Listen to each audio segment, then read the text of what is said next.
Hello, everybody. Welcome back to the third episode of the Colts on Kirkwood podcast. I'm Peter Miller, your host for today, alongside Jack Rizzo and Owen Graham. And we've got plenty to discuss today. Crazy week in Colts football.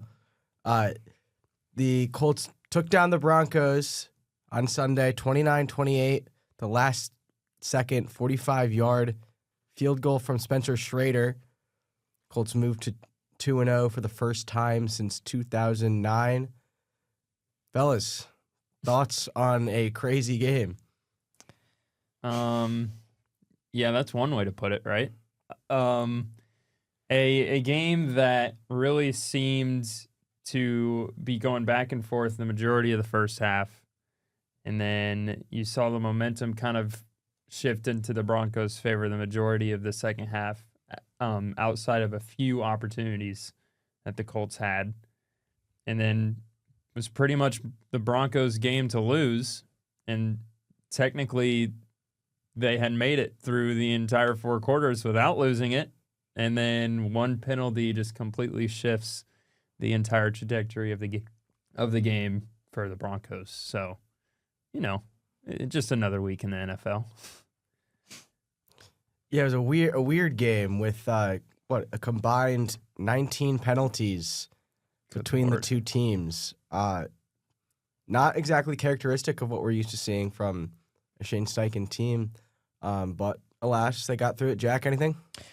Yeah, well, as we all predicted, the two teams who combined to allow one touchdown week one would engage in a shootout where I believe there was only one punt all game from the two teams combined. It was such a back-and-forth game, so many crazy plays. As you said, Peter, so many penalties, so much back and forth in this game, and it ended up being just a crazy win for the Colts. One maybe that they didn't deserve, but hey, a win is a win, and sometimes you have to find a way to win the games you're not supposed to win. Yeah, Jack, just like you said, sometimes you got to get ugly. Some wins, you get a little bit lucky. That's just the nature of the NFL, right? But this team, this Colts team is off to a really, really good start. A much different start compared to the last few seasons. Like we said, 2-0 for the first time since 2009. Offense scored on their first 10 consecutive possessions, going back to last week as well. No NFL team's ever done that. Additionally, Rigoberto Sanchez has not punted the ball once. Again, good problem to have. Good problem to have. He's there for the vibes. First time in NFL history a punter has gone, I believe, that long without punting to open a season. You can fact check me on that if you'd like. But nope, you're right. Yeah, offensively though, another really good showing for Daniel Jones and the Colts. 23-34, 316 yards, passing touchdown to Jonathan Taylor. Taylor himself was excellent, over 215 yards combined. And he really came up with some big plays late, didn't he? Yeah, down the stretch, I think Taylor was the guy that, they kind of went to. We'll probably get into the scenario where they probably should have not given him the ball to him, more towards the latter stages of the game. But Jonathan Taylor really kind of exploded and kind of, proved that he's still kind of one of the best backs in the league. I think there was a stat during the broadcast that said he has the most rushing yards since 2021 outside of Barkley and Derrick Henry. So, he's still proving to be one of the more solid backs in the league. And the thing that impressed me the most is how much they used him in the pass game at points. One of those big runs after catches in that fourth quarter was off of a kind of a swing pass, and then he had another one with a receiving touchdown. So, that's just another level of his game that, people may not be too aware of, but he certainly showed that. I would probably give him the MVP of the game in my personal opinion. Daniel Jones is right there, but, Jonathan Taylor had just a really solid game and backed up that he's a solid back. Yeah, he's really become that go-to guy, as you mentioned, Owen, especially down the stretch, becoming that closer. But you also make a good point about him, Taylor, that is. being more versatile than just a runner. 50 yards receiving, had the receiving touchdown, like you said. And really, he's really stepped up as a pass protector, too. Denver threw a lot of pressure at this Colts front, and he had to stand in and protect his quarterback at times, and he did a really, really good job with that. So to see that career development, really, really cool. If Taylor can, I mean, I'd imagine he's going to keep developing at that same sort of pace, and we'll probably be talking about him for a long, long, long time. Jack? Well, yeah. Jonathan Taylor, Shane Steichen knows that Jonathan Taylor is the Colts' best player on the offensive side of the ball, and he realized that. The funny thing to me about Jonathan Taylor is sometimes it's very inconsistent how many touches he gets per game. I feel like he either has 30 touches in a game or less than 10, because I felt like the last game against Miami, I mean, Jonathan Taylor didn't play in the fourth quarter, which maybe was a coach's decision. Maybe he was hurt a little bit, but I feel like Shane Steichen has to be a bit more consistent when using Jonathan Taylor. But obviously, he used him a lot yesterday, and it really panned out. And as you said, Peter, he has really improved as a pass protector. That's something he's never really been strong at. But maybe he was just never strong at it because he's never really been a third down running back. This is really the first year, I feel like, where the Colts have started to use Jonathan Taylor more on third downs, because Nyheim Hines was the third down running back for several years, and some other guys as well. But if Jonathan Taylor can continue to improve as a pass catcher and a pass blocker, his value on this offense is only going to grow. Really back and forth game that involved teams trading scores, but only 2 lead changes before the final play of the game. A very interesting final sequence for sure. For those who don't know, the Colts got into deep field goal range, around 60 yards, decided with all 3 timeouts and Denver having none to run the ball on third down. I believe it was third down, Taylor, and they go backwards. Yeah. I'm just going to insert myself in here. That was probably one of the worst sequences of play calling I've seen so far this year and in Steichen's tenure with the Colts. The problem is that he's done stuff like this before, where he'll run for 3 straight plays and just in terrible field position, not really do any favors for his kicker, and just rely on their boot. Yeah, I mean, I understand. I understand from the basis of the situation. You don't want to turn the ball over. You don't want to force Daniel Jones to get a sack to push him even farther back and farther out of field goal range. But at the same time, with how good Daniel Jones has looked, and with how, with how good he's looked and how solid he is at converting on some pressure throws, why not run a pass play in there once or twice? I mean, it was the entire sequence from when they got that ball, apart from a few plays, that was just run up the middle. No sort of dynamic kind of play calling to even give Schrader a better chance at a field goal. And let's be real. The Colts should have lost this game. Like 110%. The Colts should not be sitting here with a 2-0 record.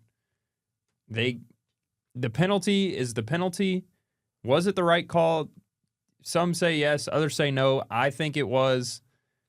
The ref situation in the entirety of the game is probably something we'll also get into, but just the game is like confusing me. It's just confusing me because like I said, the Colts should not sit here with a 2-0 record because of Steichen's play calling. It was abysmal. I'm not afraid to say it. It was terrible.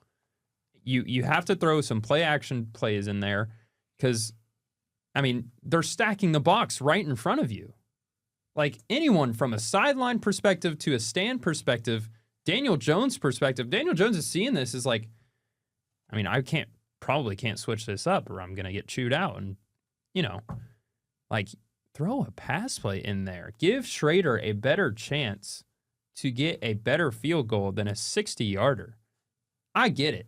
Field goal kickers this day and age can probably make 70-yarders if they really wanted to.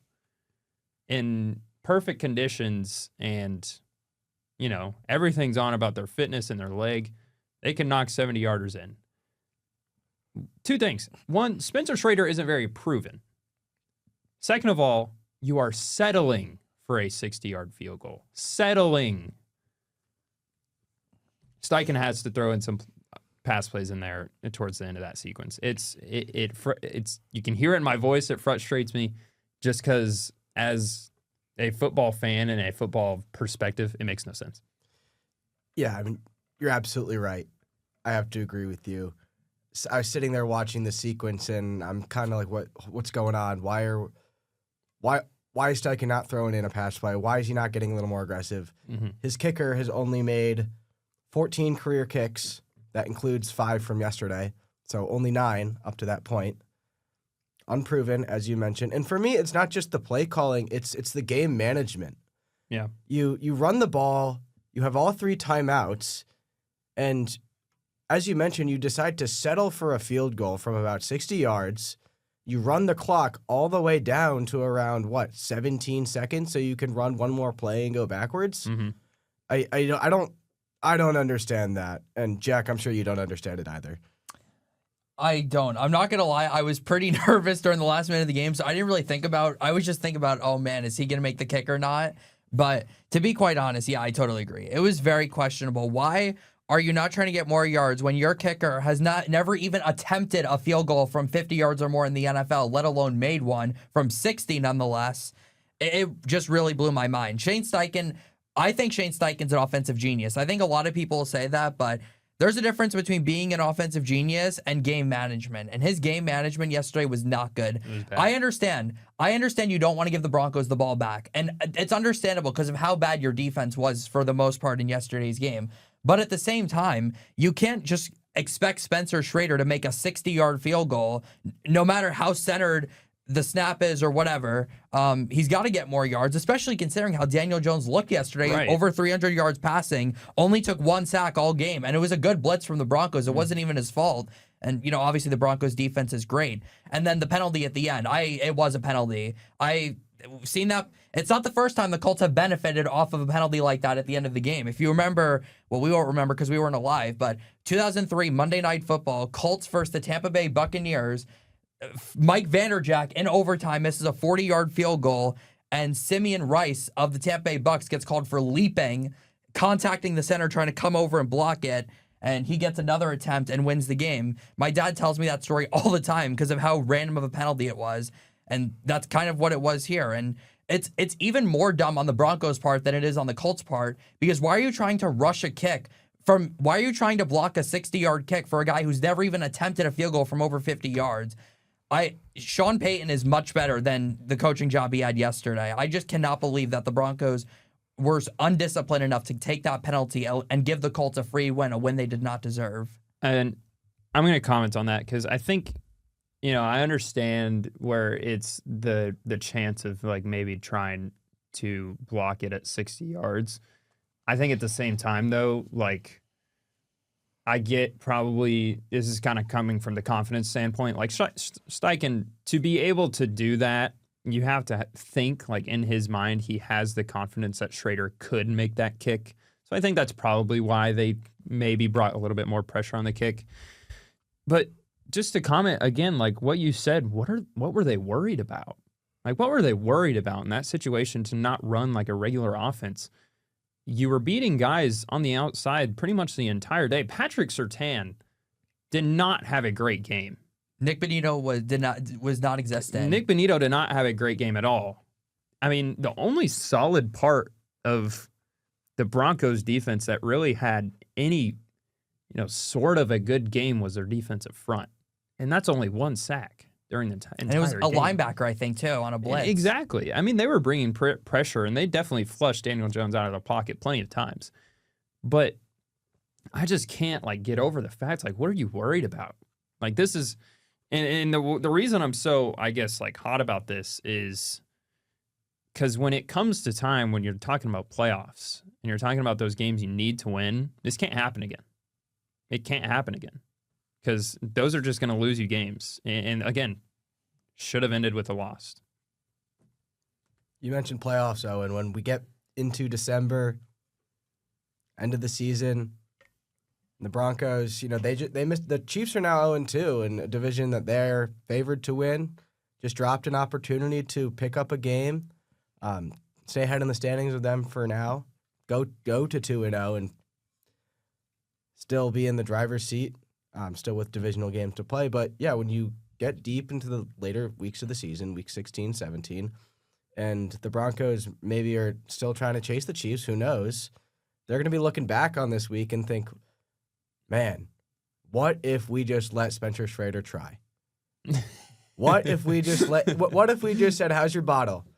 Yep. And said, if he makes it, he makes it. If he doesn't, then we'll walk out of here with a win. Sean Payton's a good coach, but I think this is definitely one of those moments in his career where he's going to think, man, I might have screwed that up. Yeah. Broncos defensively, as you mentioned, normally a good unit. We talked about how good they are last week.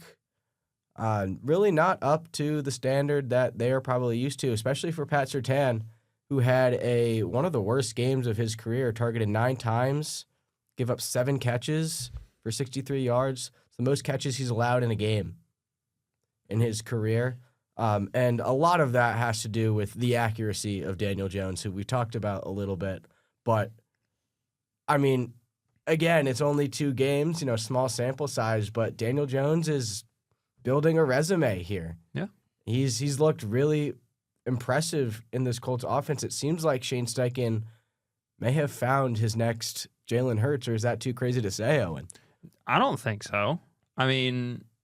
Probably a little bit of a different build of quarterbacks per Absolutely. se. But, he fits the system really well. And I think, I'm not in football enough to know the differences between, or if there are any differences between last season's system with Richardson and this season with Jones. It certainly looks to be running smoother as a whole, not just on Daniel Jones's part, but kind of offensively in total. But again, it is early in the season. It is the second game, but the amount of just comfort that I think the Colts have in Daniel Jones, I think is going to take them a long way. And it is specifically with Steichen and, how well he's inserted Daniel Jones into this role and how well Jones has been able to thrive in it. Could certainly make a early case for comeback player of the year. I'm not going to throw out just anything and everything, but if he continues to be consistent, he hasn't had a turnover this season yet. 5 total touchdowns. Could he reach that MVP conversation? It's 2 games into the season. I can't believe I'm saying that about a Colts quarterback, but again, this is against a really, really good defense that he had this performance. I think our main worry last week, talking about it on the pod, was can he have that game against Miami in this week against the Broncos? Probably wasn't the same performance, but it was solid. It certainly translated. So, Daniel Jones had a great game. There were definitely just overall some sloppy parts of the Colts team, as I'm sure we'll get into. Yeah, anytime you get a win and 316 passing yards, I think you can take that. Another underrated aspect of Jones's game that I think really showed up yesterday is his ability to read defenses and see pressure. Mm-hmm. And he was getting the ball out quick and making throws under pressure that are accurate as well, as we've talked about last week. That's not something you were getting from Anthony Richardson. No. So Daniel Jones clearly seems like he's very comfortable in the system. Probably is a better fit. Like you, Owen, I'm not a master of the X's and O's. I don't know if this is exactly the same system that they would be running if it were Richardson. But yeah, he was blitzed on 71% of his dropbacks, and still managed to complete 23 balls. That's pretty good. I thought the offensive line wasn't great. Jack, I'd love to get your opinion, because I know we might have butted heads Let's have some conflict. butted heads a little bit before we hit the record button. The only one sack, but some other analytical numbers might not tell you that's exactly the same. Jack, what did you think? Well, I'll start with the run blocking on the offensive line because I thought the run blocking was outstanding considering how good of a game Jonathan Taylor had. Tanner Bortolini and Matt Gonsalves, I thought, both blocked very well in the run game. Pass game, it wasn't as smooth as last week, but they did enough in this game.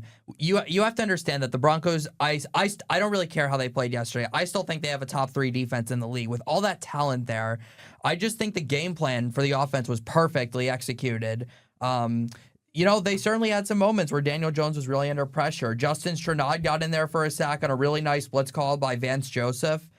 They had some other moments where they got pressure, but when you look at the way they kept guys like Nick Bonino just completely out of the game and guys like Jonathan Cooper out of the game, I think it really is an impressive feat for this offensive line. And another impressive thing about it, if you watched the Vikings game last night, because the Colts have 2 of their starters on that line now, the Vikings offensive line was terrible last night. J.J. McCarthy, I think, took 6 sacks or 7 sacks. The Vikings had 3 or 4 turnovers, and they didn't score a touchdown. I think the new starters are doing enough. They're going to improve as the season goes on.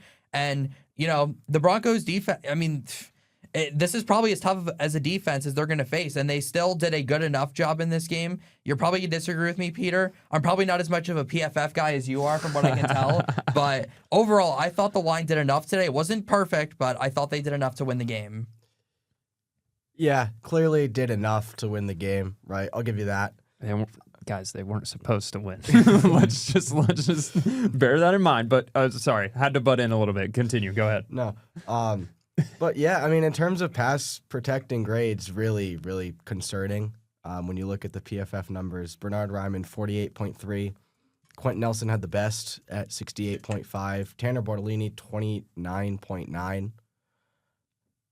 Matt Gonsalves, 64.5. Braden Smith, 55.5. Overall grades, blocking grades, everyone was below 60 except for Nelson, who had 70.7. For me, I think a lot of this has to do with the pressure and the looks that were being thrown at this Colts front. Like you mentioned, Jack, Ryan Kelly, Will Fries, both left for Minnesota, no longer with the team. And with that, you lose a lot of experience. Quentin Nelson's really the brain on the offensive line there. But clearly, as the grade would tell you, Tanner Bortolini, now as a full-time starter in his second year, still has some growing to do. I believe the 1 sack came on a blitz in the A-gap, if I'm not mistaken. So some work to do there for Bortolini. And I think the entire Colts offense was saved a little bit by both Taylor's ability in pass protection. He made some big blocks. Yeah. If you go back and watch some of those plays, he made some really big blocks. And Daniel Jones' ability to read defenses and be efficient with his progressions and get the ball out on time. Just wanted to provide some reference for people who don't maybe follow PFF grades. Top of the line right now for centers is Tyler Linderbaum with Baltimore at an 80.2 grade. Guards, Quentin Nelson is second with a 76.8 overall grade. And then tackles, Jordan Mailata on the Eagles with a 91.3, which is, that's insane. No shock. That's insane. So you take into account those numbers, and then you look at those numbers. Obviously, you're not expecting, you can certainly expect all of your guys to be top 3, but you're not expecting them to just come out and just dominate 100% of the snaps. However, the grades, and when you look back at some of those pressures, I think Jones certainly could have gotten sacked more times than he did. But yeah, maybe not the strongest suit of Indianapolis's offense, but overall, I thought it looked pretty good, and obviously good enough to have a to get you in position to win the game. You into position. Is that good enough for you, Owen? Yes, that's good. That's good enough. I'm just not big on I mean, Cam Bynum's PFF grade was pretty low last year, and the Colts gave him $60 million. So sometimes it's a little more than the PFF grade. It's just my opinion, though. No, I mean, I agree. Stats aren't tell all. It's the celebrations. It is the celebrations is why Cam Bynum was brought in. What a celebration. Can we talk about that? Yeah. Oh, yeah. Oh, my God. That's kind of what I was trying to lead us into. In the ball, in the shirt. I'm not going to recreate it. I can't do that on video, but... emulating blue, it was awesome. It was great. And Cam Bynum really brings the energy that this Colts team's kind of missed, I think. Kenny Moore was kind of that guy before him, brought out some of the celebration dances. Having Cam Bynum there really just magnifies that. And, just brings a lot more energy and a lot of fun. I think it's just better. Defense. It's just better for the team and better for the fan base overall when you have someone like that.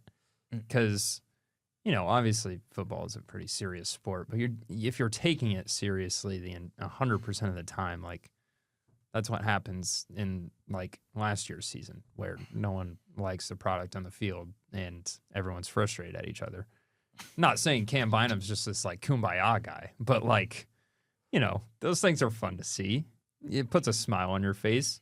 Like, even if the Colts lost that game, you're going to look back and say, hey, Cam Bynum's celebration was pretty cool. It definitely loosens everybody up for sure. And I can't help but think it might have played into the interception that he made, Jack, towards the end of the game that really allowed the Colts to remain in the game and, as Owen would say, get in position to win the game. But yeah, if he doesn't make that interception, then and the Broncos go on to add points, it's a much different conversation, isn't it? You're absolutely right, Peter. As I said, we talked about the fact that Colts shouldn't have won this game, and I'll agree with that. But at the same time, the Broncos gifted this game to the Colts on a silver platter. No, let's forget about the penalty at the end of the game. The Broncos had 2 possessions in the fourth quarter, and they reached Colts territory on both those possessions. First one, obviously, a really poor interception by Bo Nix. Just not even close to Courtland Sutton as target, which, by the way, Colts defense didn't play well yesterday. They did a great job, though, locking down Courtland Sutton. Only 1 catch for 6 yards yesterday. But just a really poor throw in a situation where you could have, kicked a field goal, and it would have made it an 8-point game at that point. Then the Colts go down, kick a field goal. Denver gets back into any territory. They get a nice 3rd down pass to set up a field goal for Will Lutz, who's been one of the NFL's most reliable kickers over the last 10 years.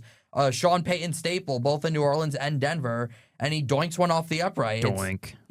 And doinks usually don't go the Colts' way. That feels like the first one that's gone the Colts' way in quite a while. So just really a game the Broncos should have won, probably by multiple scores as well, and they just gave it away. It's as you said, Peter, it's going to be a loss down the road where if the Broncos are fighting for a playoff spot, they're going to look back at this game and all the opportunities they had to put this game away, and they just failed to do so. Yeah, as pessimistic as I may have seen about the Colts today, the Broncos arguably played a worse game. But I'm not going to get too far into that because we're a Colts podcast. But either way, the Colts really came down the stretch with a lot of poise and a lot of confidence, which is, again, something that we haven't seen in the past. And, it's not like they did a complete change of the coaching staff, obviously, but I think that's just your veteran presence that you're relying a little bit more on. You have a new defensive scheme that is seemingly working. Didn't really the entire game, but worked down the stretch, like we said. How about that cover 0 blitz? Did you guys see the clip of that? I don't remember at what point it was, but, we saw a lot of cover 0 schemes, and then the Colts ended up dropping back. I think it was definitely in the latter stages of the game where Bo Nix had to get rid of one, or maybe it was their 3-and-out coming out of halftime. Either way, Louis Anarumo continues to impress just with what he's throwing at the teams, and he's not scared. He's not scared to bring pressure. He's not scared to give you these different looks, and I think. The execution was a little off yesterday for the Colts. And the penalties, it was very sloppy. And you have it written on here. Xavier Howard, as much as you want to complain about the refs in that instance, he deserves all of those penalties. Like, he got beat. He got beat every single time and couldn't do anything about it.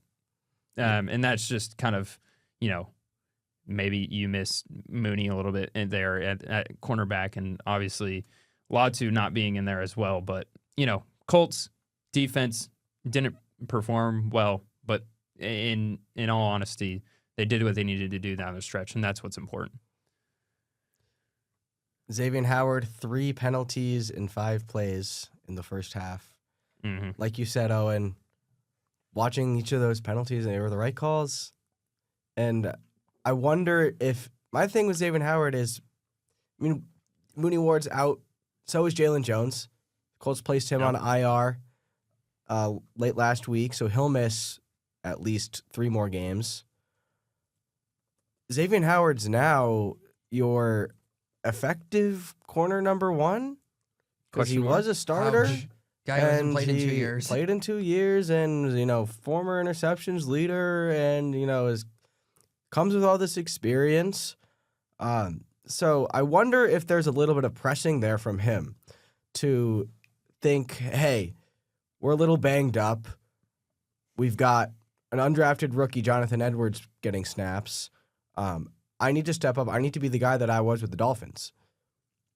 That's not necessarily the case. Mm-hmm. What you need to do is do your job. Yeah.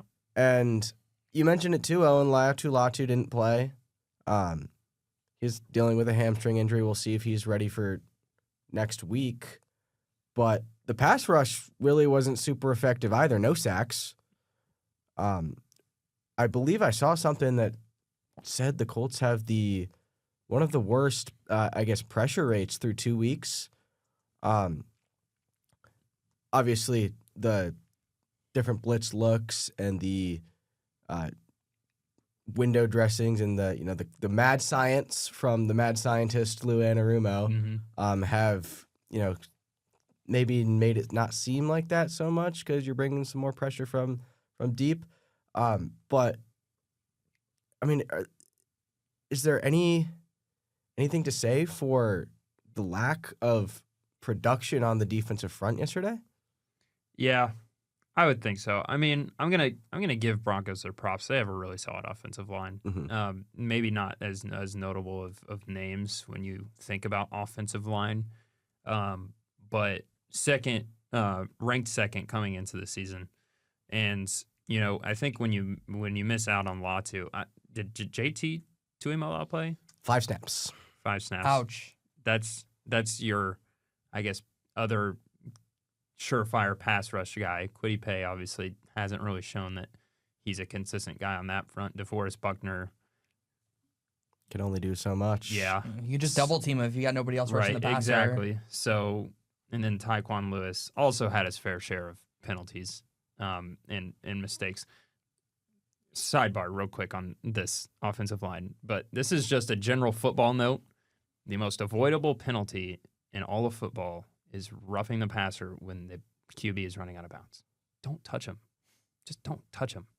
Don't touch him when he's near the sideline. Don't touch him. Where can he go? If you're just running at him and you're running him off the sideline, don't touch him. Nothing good can come from it. Nothing Absolutely good. Right. Anyways, it ended up making a difference. But, the Broncos definitely have an offensive line that is respectable. But when you miss Latu and you can't really get any production out of Kwity Paye, you're double teaming DeForest Buckner. Grovis Stewart is more viable in the run game than he is in the pass game. It's just, yeah. And like I said, they had a good moment where they brought pressure from their linebackers, and that seemed to work. But you can only do that so much. In a game like yesterday where the secondary's banged up and you're getting stupid pass interference penalties, you need that pass rush. Yeah. And another guy who you didn't mention who didn't show up and is Samson Ebukam. Mm-hmm. And the Colts are paying him $10 million, to just run around for fun? That's a little bit concerning. It's a good point, though. It's a good point. I'm going to step in here for a minute, if you don't mind. And Go ahead. I'm going to kind of disagree with what you said, Owen, before. I'm going to call out Lou Anarumo for what happened yesterday, because I don't think he had I think his game plan was terrible. If you're missing your 2 best outside corners, Why not blitz more? Why only send 4 guys all game? Who are we, Gus Bradley, doing this all game? Why are you going to let Bo Nix sit back there and pick apart your secondary? I just did not understand it. And even in the fourth quarter, J.K. Dobbins had a good game on the ground. The Broncos averaged almost 5 yards per carry yesterday. There was not nearly enough pressure on the front 7. If your secondary's banged up, what do? You bring pressure so your quarterback doesn't have time to throw. It worked last week with Tua Tagovailoa. He had no time to throw, took 3 sacks, had 3 turnovers. Just too much inconsistency from Lou Anarumo, and especially after Xavier Howard got those 3 penalties. You would think in the second half he would have started to blitz more, put more pressure, and he just didn't. And at the same time, Latu was out. DeForest Buckner was your only guy there. Kwity Paye getting paid $14 million to be an average player at best. You mentioned Peter Sampson, Ebukam getting paid $10 million. Why not just release him, save some cap, and take a chance on a guy like Isaiah Land, who I thought had a pretty good camp in preseason? I just don't understand what Lou's game plan was yesterday, and he has to be better next week. Has to be better. You made Troy Franklin look like a top 5 wide receiver in the league. Troy Franklin, I think, was one of the league leaders in drops last year, so that's pretty bad. Yeah, that is pretty bad. But yeah, I kind of see where you're coming from, Jack. There is definitely moments where you kind of got shades of Gus Bradley defense. There was, I can't remember what play it was. Again, another avoidable thing. 3rd and 15s, and then you put in zone coverage, and he just runs through everyone. It's just mistakes like those are just, again, not mistakes that playoff teams are going to make. So you got to tune that up. At times yesterday, it did almost feel like I was watching Gus Bradley coach again. With the Colts having to play a little bit, the offense at least, having to play a little bit of catch up, being down for most of the game until obviously the field goal at the end. I didn't see much of an adjustment from Lou Anarumo. That's something we saw from Gus Bradley a lot. Just stubborn. I'm going to sit in my cover 3. This is what you're going to get, and you're just going to have to figure out how to deal with it. I think the Colts are almost lucky to get that turnover in the end. Well, not almost lucky. They are lucky to get that turnover in the end. Poor decision. Really bad throw, too. Bad throw. Helps, obviously, when Daniel Jones isn't turning the ball over himself. It's crazy, by the way. But yeah, Jack, I think you bring up a good point. Lou Anarumo does have to figure out a way to get this pass rush going. I think you've invested too much in the defensive front to have it look this bad so far. But again, it was enough, just barely enough, and the Colts are 2-0. Uncharted territory, it feels like.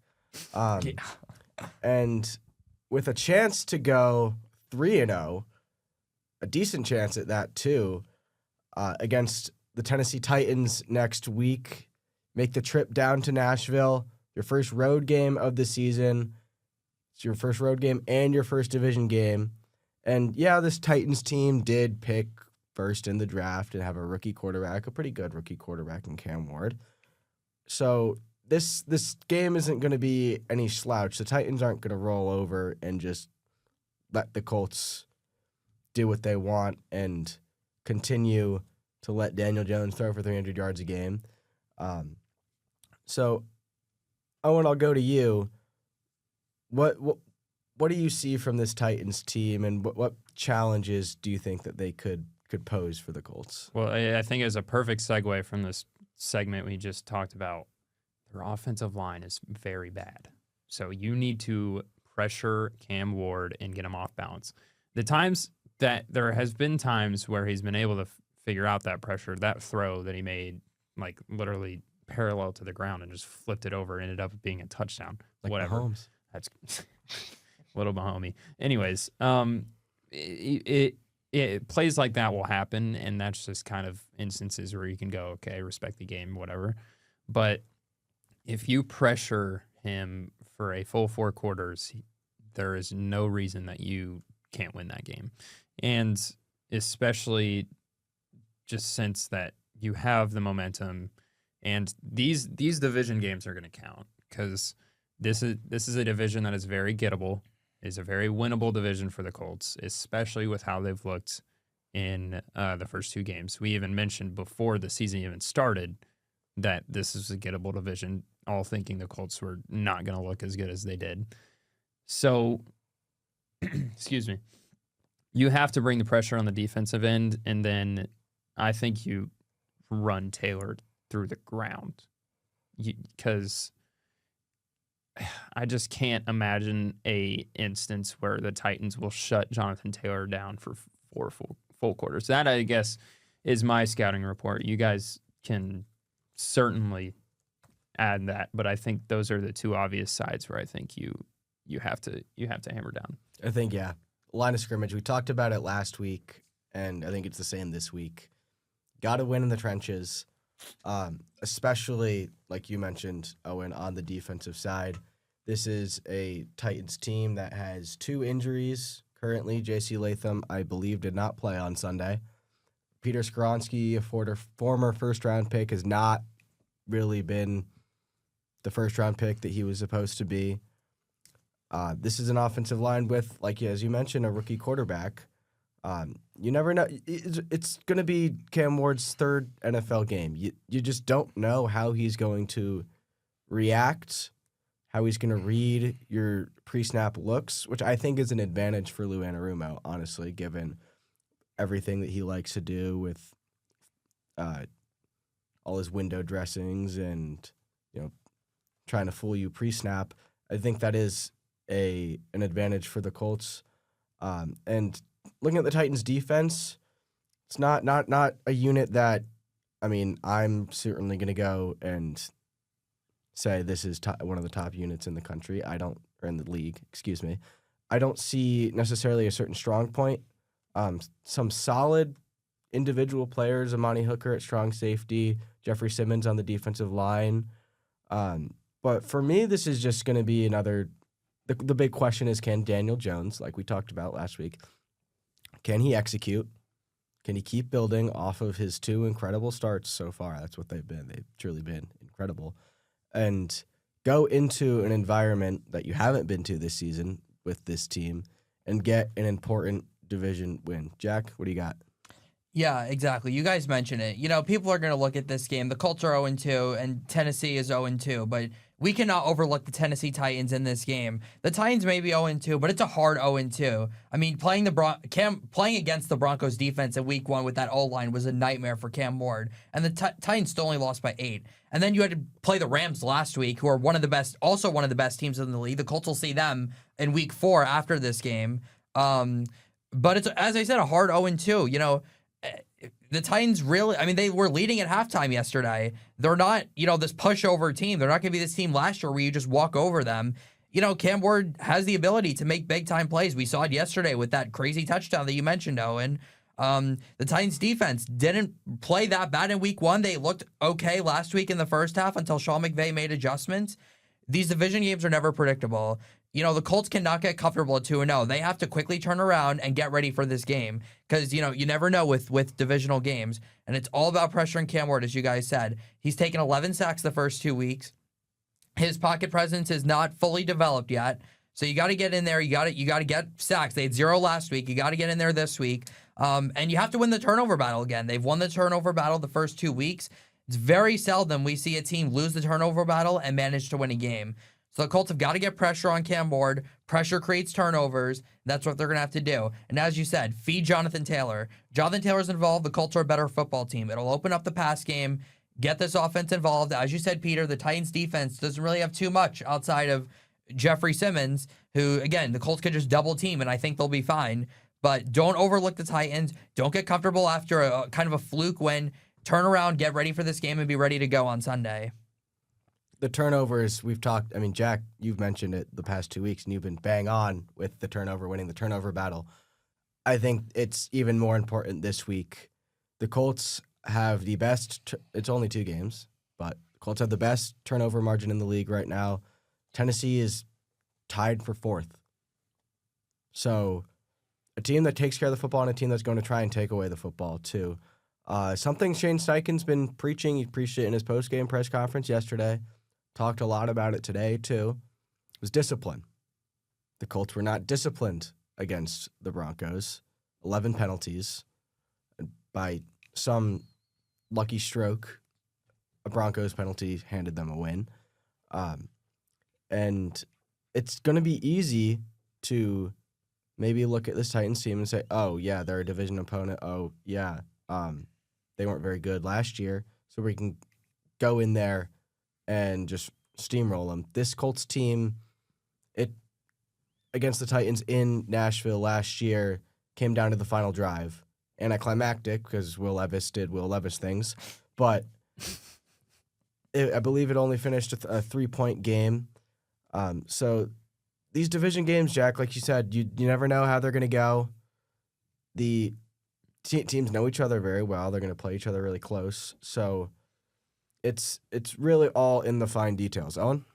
Yeah, it's something I'd like to bring up, and I was curious about with Daniel Jones, how he performs away.